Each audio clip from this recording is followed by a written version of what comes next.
سلام دوستای گلم، به کانال آوای زندگی خوش آمدین. دوستان، من نمیخوام مثل خیلی از آدما بیام به دروغ بگم که ما تو زندگیمون فقط انسانیت برامون مهمه، پول هیچ جایگاهی نداره، یا اینکه بگم بالاخره با زحمت و تلاش پول به دست میاد. اتفاقاً پول همیشه برام مهم بوده. آخه چون بابام هیچ موقع پول حسابی نداشت که برامون هزینه کنه. ما 4 تا خواهر و یه برادر بودیم. راستش نمیدونم اون زمان که بابا و مامانم هی راه به راه بچه دار می شدن، خودشون فکرشو نمی کردن یا کسی نبود که بهشون بگه یکی این همه بچه میاره که بتونه از پس زندگیش بر بیاد. نه شما که حتی یه خشت خونم از خودتون ندارید. از همون بچگی میفهمیدم که بابام بیشتر از همه به داداشم بها میده. حتی ما که دختر بودیم و میفرستاد خرید برای خرید نون، ولی به داداشم هیچ کاری نداشت. هر موقعم که ما شکایت میکردیم میگفت حالا مگه چیه؟ شما 4 تایید، هر بارم یکیتون بره 4 تا نون بخره، میترسید ازتون چیزی کم بشه؟ طفلی داداشتون یه نفره، اگه بخواد هر بار بره نون بگیره با این خورد و خوراکی که شماها دارید باید هر روز چند ساعتشو تو صف نونوایی وایسه. مگه چه گناهی کرده که تک پسر شده؟ یعنی باید جوره همه رو این طفلی بکشه؟ خب بچم خسته میشه. خلاصه همیشه همه چیزای خوب خونه برا داداشم بود. بهترین جای غذا، بهترین پتو و بالشت خونه. حتی اگه کنترل خونه رو برمی داشتیم تا یه فیلم ببینیم، سری سر و صدا میکرد و میگفت من میخوام فوتبال ببینم. اصلا به همون اجازه نمیداد یه فیلم درست و حسابی ببینیم. اگرم باهاش بحث میکردیم سری بابام طرف داداشم رو میگرفت و بدتر ما 4 تا خواهر ضایع میشدیم.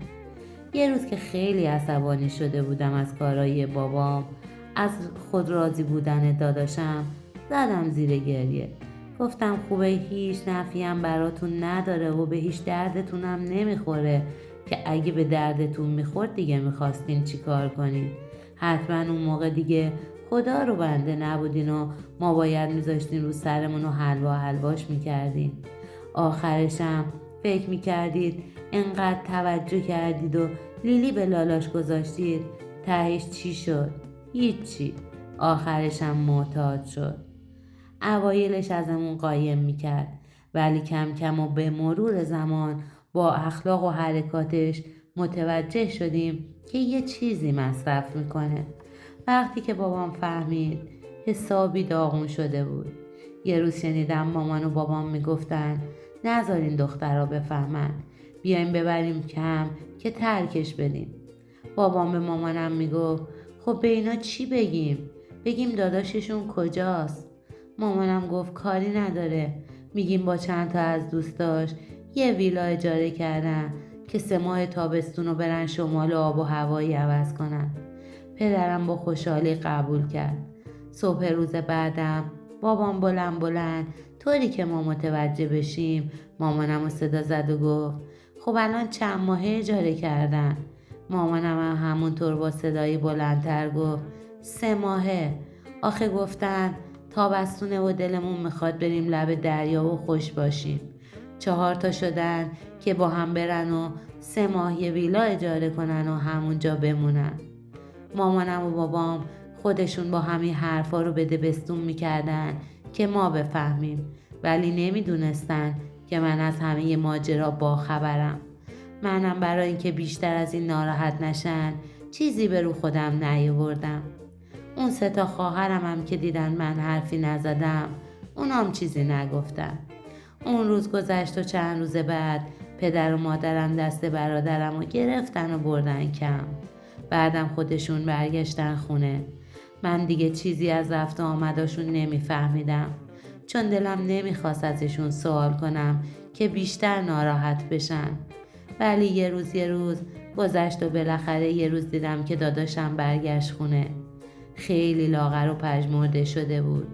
نمیدونم چی کار کرده بود، اصلا ترک کرده بود یا نه. چون چند وقت که گذشت دیدم دوباره داره مصرف میکنه و مشخص بود که یا ترک نکرده یا اگرم ترک کرده دوباره وقتی اومده بیرون شروع کرده. اون زمان خیلی دلم میخواست برم و به بابام بگم هام بابا چی شد؟ تو که انقدر پسرم میکردی، تو که ما دختر رو آدم حساب نمیکردی و این عزیز دردونت بود، دیدی چی شد؟ دیدی چی به سرت اومد؟ دیدی انقدر محبت بهش کردی تا بالاخره کار دستش داد و معتاد از کار در اومد. ولی خب بازم دلم برای سوخت و حرفی نزدم.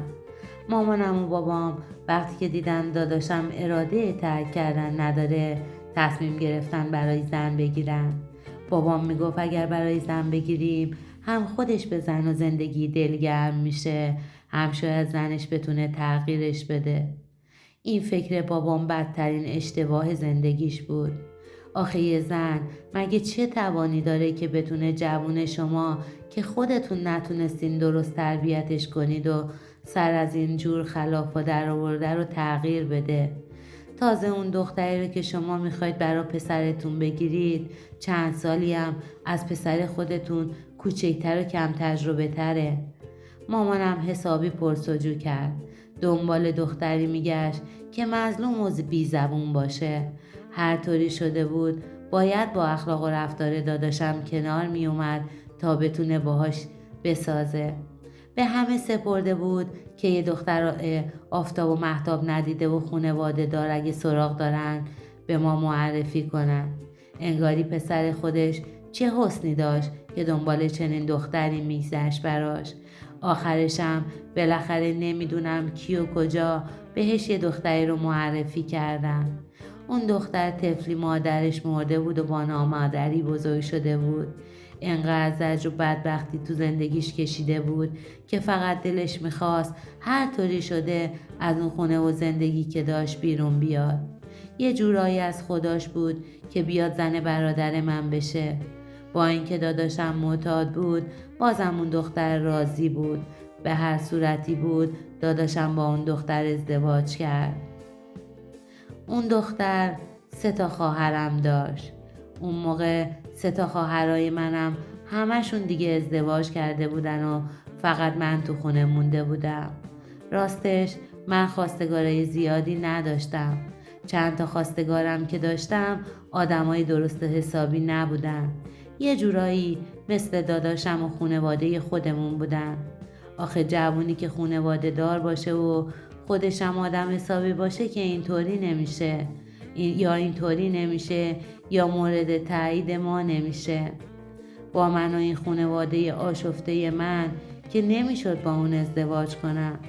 همینطور تو خونه بابام مونده بودم و گهگاهی هم بابام سرکوب بهم میزد که تو تا آخر عمرت تا موهاتم مثل دندونات سفید بشه همینجا تو خونه ما میمونی. منم حسابی ناراحت میشدم ولی چون هیچ حرفی نداشتم بزنم چیزی نمیگفتم. همینطور روزها و هفته‌ها و ماه‌ها میگذشت تا اینکه یه روز بخت سیاه منم بالاخره بهم رو کرد. اون روز رفته بودم سوپری سر کوچمون تا خرید کنم. مشغول خرید بودم که آقایی که منو دیده بود پسندید. آمارمو از سوپری گرفته بود. من اون روز متوجه نشده بودم ولی 2-3 روز بعد که مامانم رفته بود خرید کنه سوپری محل بهش جریانو گفته بود و اجازه خواسته بود تا آدرس و شماره تلفن خونمونو بهش بده.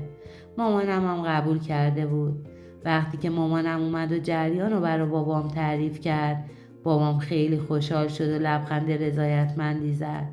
بعدم گفت بالاخره هر طوری بود کلک این آخری هم از سرمون کنده شد. البته با حرفش خیلی ناراحت شدم.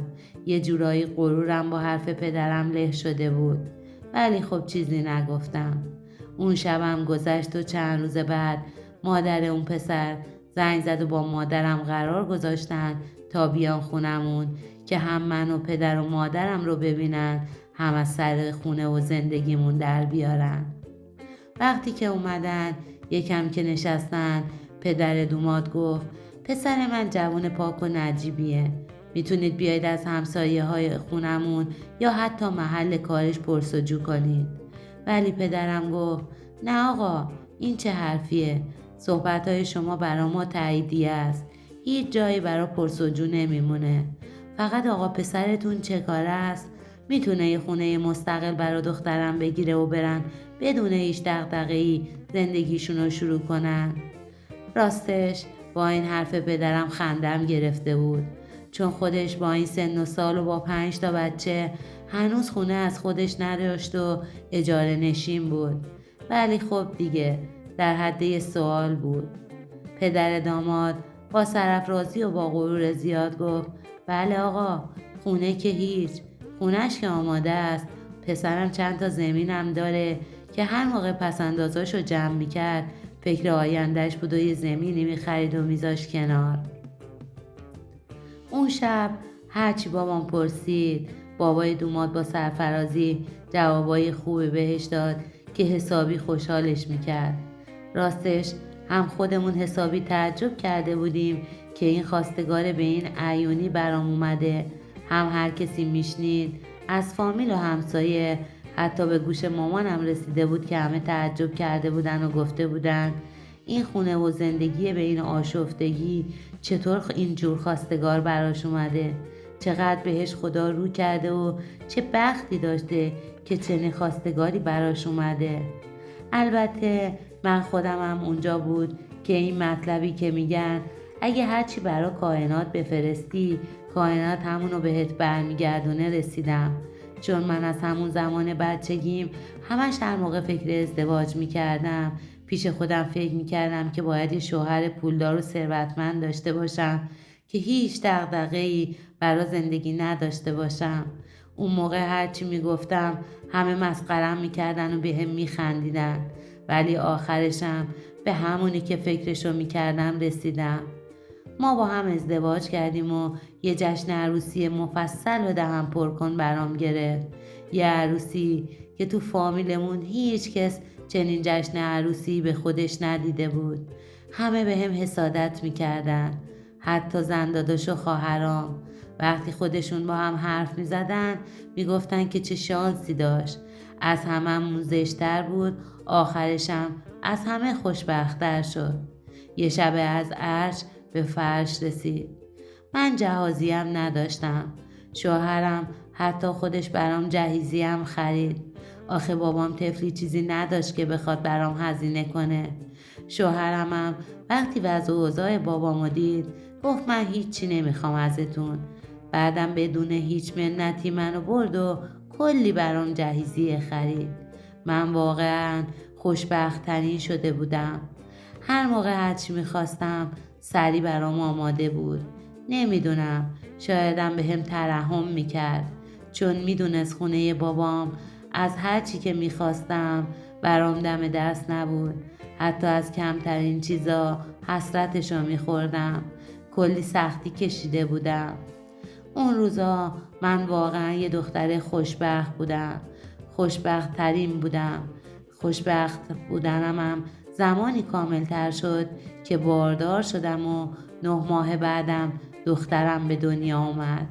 از وقتی دخترم به دنیا اومد خانوادم هم بیشتر به هم اهمیت میدادن. هر روز می اومدن و به همون سر می زدن. 5-6 ماهی به همین منوال گذشت تا اینکه شب که قرار بود مامانم و داداشم اینا بیان خونمون، دمای غروب مامانم زنگ زد و گفت عموی بابات فوت کرده و ما نمیتونیم بیاییم، باید بریم خونهشون برای تسلیت، ولی داداش دینا میان. راستش خیلی دلم نمیخواست داداشم و زن داداشم بدون پدر و مادرم بیان، ولی بازم حرفی نزدم و گفتم باشه مامان، ولی حیف شد، من تدارک دیده بودم، ای کاش شما هم هر طوری بود می اومدید. ولی مامانم گفت باشه حالا عیب نداره، یه شب دیگه. بعدم گوشی رو قطع کرد. 1-2 ساعتی بعد از تماس مامانم شوهرم اومد و ما حاضر شدیم تا داداشم و زن داداشم بیان. یکم نشستیم و دیگه ساعت 9 شب شده بود که اومدن. باز یکم نشستیم و دیگه موقع چیدن میز شام شد. من از قبل تدارکم رو آماده کرده بودم. فقط مونده بود کباب که شوهرم قرار بود ببره تو بالکن و درست کنه. شوهرم رفت تو بالکن و من رفتم که وسایل رو براش ببرم. وقتی که رفتم دیدم دخترم داره گریه میکنه. رفتم دخترم رو بغل کردم و بعد به زن داداشم و صدا کردم و گفتم این وسایل رو ببر تو بالکن تا منم بچه رو بخوابونم و بیام. زن داداشم وسایل رو برداشت و رفت تو بالکن. منم دخترم رو برداشتم و بردم شیرش رو دادم و خوابوندمش. وقتی رفتم برم تو بالکن دیدم زن داداشم خودش رو انداخته روی شونه های شوهرم که داشت کبابا رو سیخ میزد. یه دفعه جا خوردم. مونده بودم چی کار کنم.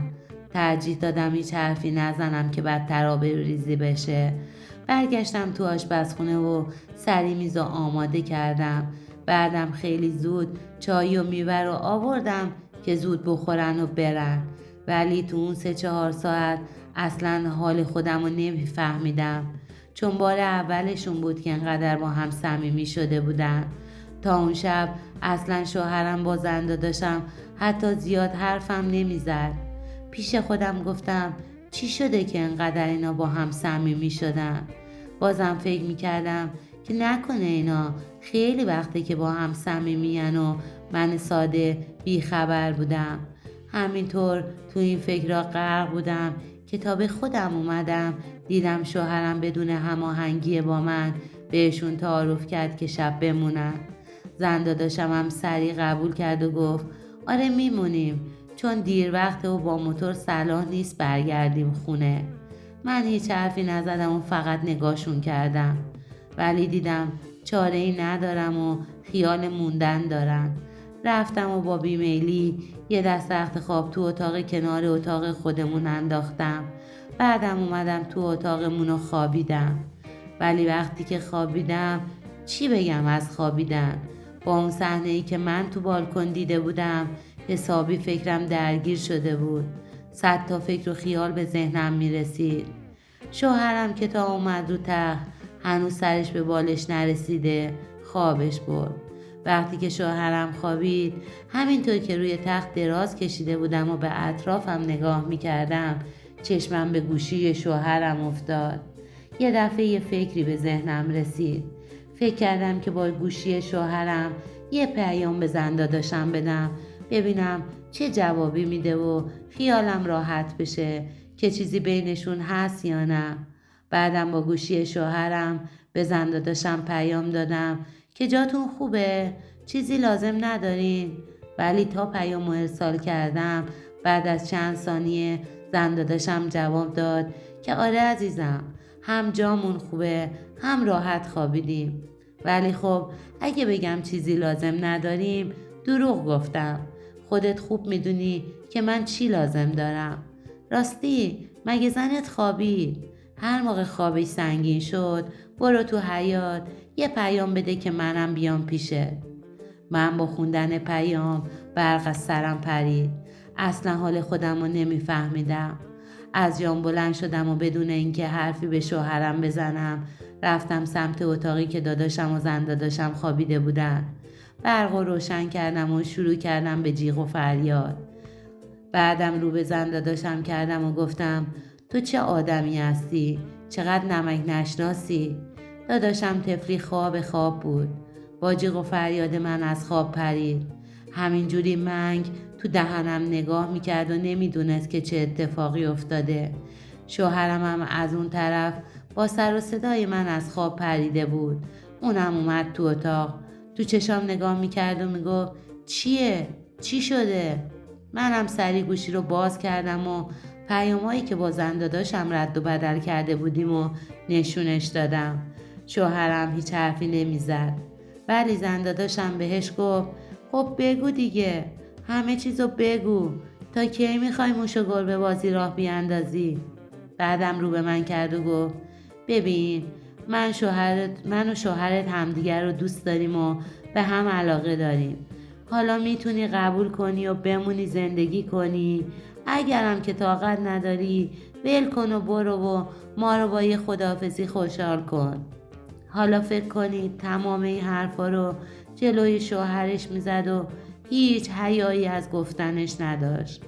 من و داداشم که از همه جا بیخبر بودیم و اون شب تازه به این رابطه این دو بی‌وجدان پی برده بودیم، هیچ کدوم نمیتونستیم باید چی بگیم. فردا صبح هم من هم داداشم رفتیم و درخواست طلاق دادیم. با هزار زحمت و بدبختی هر دومون از هم جدا شدیم. 1 سالی طول کشید تا کارهای قانونی و دادگاهیمون تموم بشه، ولی خب بالاخره این کابوس وحشتناک تموم شد و هر دومون از دست این دوتا خیانتکار نجات پیدا کردیم. شوهرم و داداشم از خدا خواسته همون 2-3 ماه اول رفتن و به صورت دائمی با هم ازدواج کردن. الانم که 1 ساله از اون ماجرا میگذره و دخترشون تازه 1 هفته‌ایه که به دنیا اومده.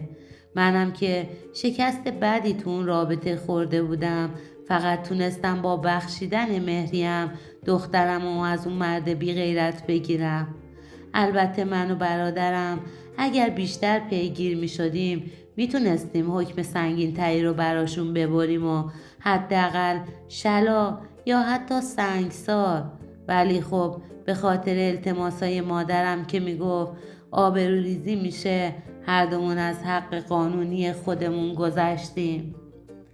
گهگاهی فکر میکنم پیش خودم که ای کاش از اول از یک و پوک زندگیم براشون نگفته بودم. زن داداشم انقدر به هم حسادت کرد که باعث سرشکستگیم شد. بیشتر از همه دلم به حال دخترم میسوزه، چون دخترم طفلی هنوز 1 سالشم نبود که پدرش این کار رو با همون کرد و از هم جدا شدیم. 8-9 سالی رو با دخترم خونه بابام زندگی میکردیم و من دیگه جرئت نمیکردم با هیچ مردی وارد رابطه بشم. یه جورایی از همه مردم میترسیدم، تا اینکه تو بوتیکی که کار میکردم متوجه شدم که صاحب کارم به هم علاقه داره، ولی به روی خودم نمی آوردم، تا اینکه یه روز جلو اومد و به هم پیشنهاد دوستی داد. منم بهش گفتم من یه دختر دارم و ما به درد هم نمیخوریم، ولی خیلی جدی بود و میگفت دختر تو هم مثل دختر خودمه و من باهات قصد ازدواج دارم. دخترم اون زمان دیگه 10 ساله شده بود. به خاطر همین تصمیم گرفتم که چند باری باهاش قرار بذارم و با دخترم برم پیشش که همدیگر رو ببینن و ببینم اصلا با هم کنار میان یا نه. پیش خودم فکر میکردم که من که نمیتونم تا آخر عمرم مجرد بمونم، مخصوصا اینکه پدر و مادرم هم دیگه سنشون بالا رفته بود و دیگه نه اونا حال و حوصله ما رو داشتن و نه ما حال و حوصله اینا. همین فکر را باعث شد که قرارای اولیه رو با هم گذاشتیم و چند باری 3 نفری با هم رفتیم بیرون. چند باری که رفتیم و اومدیم دخترم ازش خوشش اومده بود و همش ازش تعریف میکرد. صاحب کارمم هر کاری از دستش برمی اومد انجام میداد تا نظر دخترم رو جلب کنه. به هر صورتی بود تصمیم گرفتیم که با همین شرایط با هم ازدواج کنیم. بعدم رفتیم یه خونه گرفتیم و ستایی برای شروع زندگی به اونجا رفتیم. اوایل زندگی خیلی حساس بودم و دائم حواسم به دخترم بود که ببینم شوهرم چطوری باهاش رفتار میکنه، ولی رفته رفته و به مرور زمان خیالم دیگه راحت شده بود. دلم به حال دخترم میسوخت، چون از زمانی که خیلی کوچیک بود ما جدا شده بودیم و طعم داشتن پدر رو نچشیده بود. با دیدن صمیمیتشون حالا دیگه خیلی خوشحال بودم و همه چیز دیگه داشت خوب پیش میرفت. خیال من از بابت هر دوشون راحت شده بود و ما زندگی آرومی رو شروع کرده بودیم. همینطور حدود 2 سالی از شروع زندگیمون میگذشت. دختر منم دیگه 13 ساله شده بود، تا اینکه ماجرا از اونجایی شروع شد که یه چند وقتی بود که دخترم به هم میگفت مامان شبا که خوابم انگاری یکی پتومو از روم کنار میکشه و میاد کنارم. اوایل که دخترم این حرفو میزد فکر میکردم که دروغ میگه و خیالاتی شده، شایدم خواب دیده. ولی وقتی بهش میگفتم شاید خواب دیدی، میگفت مامان به خدا راست میگم. ولی بازم من خیلی اهمیت ندادم. چند وقتی همینطور گذشت تا اینکه یه روز که دخترم رفته بود حموم، صدام کرد که براش حوله ببرم. وقتی که حوله رو بردم و نگام به بدنش افتاد، دیدم چند جای بدنش سیاهه و جای خون مردگی روی بدنشه. از اون روز دیگه خیلی جدی پیگیر این لکه ها شدم. ولی بازم به روی دخترم نیاوردم که حساس بشه. 2-3 روز از دیدن بدن دخترم گذشته بود که یه شب شوهرم دوستشو دعوت کرد. یعنی چند تا از دوستاشو دعوت کرده بود خونمون. اون شب همه رفتن و فقط یکی از دوستای شوهرم با خانومش خونمون موندن.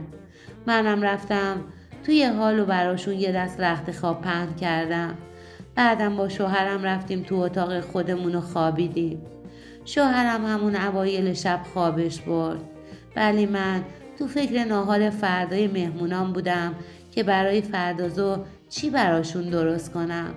1 ساعتی همینطور تو فکر بودم که دیدم شوهرم از جاش بلند شد. بعدم آروم آروم از روی تخت رفت پایین. پیش خودم فکر کردم که یا داره آب میخوره یا بره دستشویی. وقتی که رفت بیرون 10 دقیقه همینطور دراز کشیده بودم. ولی وقتی دیدم مدت زیادی گذشت و برنگشت، از جام بلند شدم و از اتاق اومدم بیرون. آروم رفتم سمت آشپزخونه. ولی شوهرم اونجا نبود. فکر کردم حتما دستشوییه. رفتم دم در دستشویی ولی دیدم اونجام نیست. خیلی تعجب کرده بودم. آخه کجا میتونه رفته باشه؟ اومدم سمت اتاق دخترم که ببینم خواب یا بیدار. لایه در اتاقو که باز کردم، صحنه‌ای که دیدم انگاری یه لحظه روح از کل بدنم بیرون رفت. انشالله اون صحنه‌ای رو که من اون شب دیدم هیچ مادری نبینه. شوهرم پتوی دخترم رو کنار کشیده بود و از پشت خودش رو به دخترم چسبونده بود. دیگه نتونستم طاقت بیارم. لامپ اتاق رو روشن کردم و شروع کردم به داد و فریاد کردن.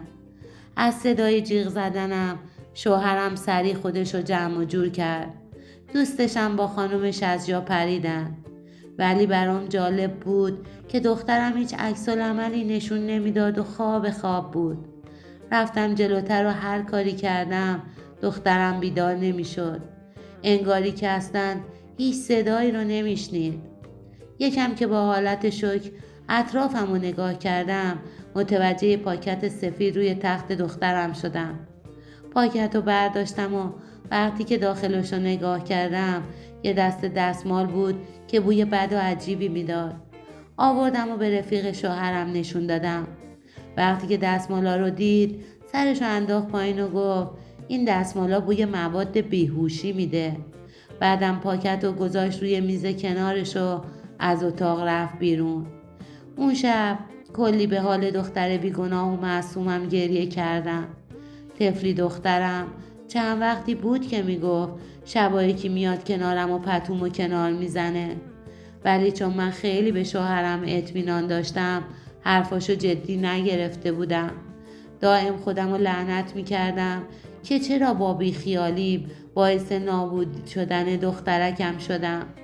دخترک بیچاره من همون شب با حال خراب چی بگم. اون شب رفتم و با اشک چشم یه شکایت نامه و یه طلاق نامه نوشتم.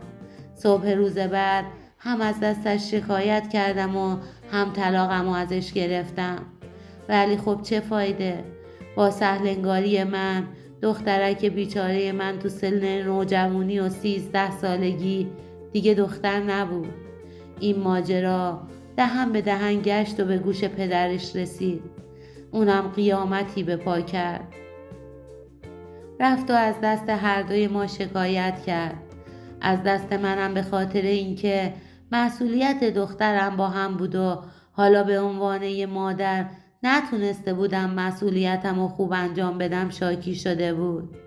همه اطرافیانم هم بهش حق میدادن. حدود 1 ماه هر روز جنگ و دعوا داشتیم تا اینکه روز دادگاهمون رسید.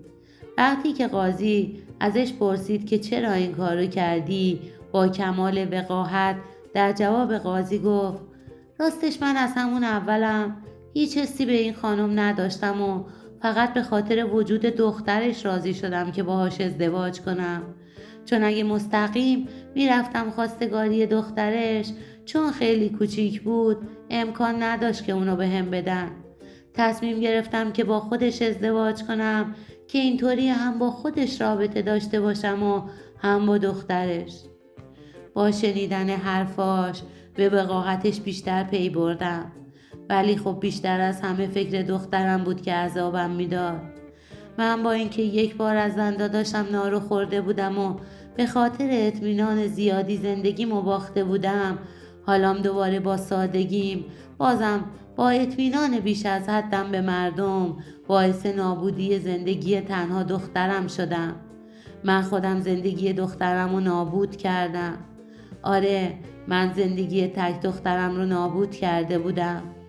حالا تصمیم گرفتم سرگذشت تلخ خودم و دخترم رو برا دوستان تعریف کنم تا هیچ وقت به نزدیکترین اطرافیانتون اطمینان نداشته باشید. آدمای مریض این روزا خیلی دور و برمون هستن. باید خیلی بیش از حد هوشیار باشیم و حواسمون به خودمون و بچه هامون باشه. دوستان عزیز، این بود سرگذشت تلخ دوست عزیزمون. اگر به چنین سرگذشت‌هایی از دوستان علاقه‌مند هستین و برای حمایت از ما لطفاً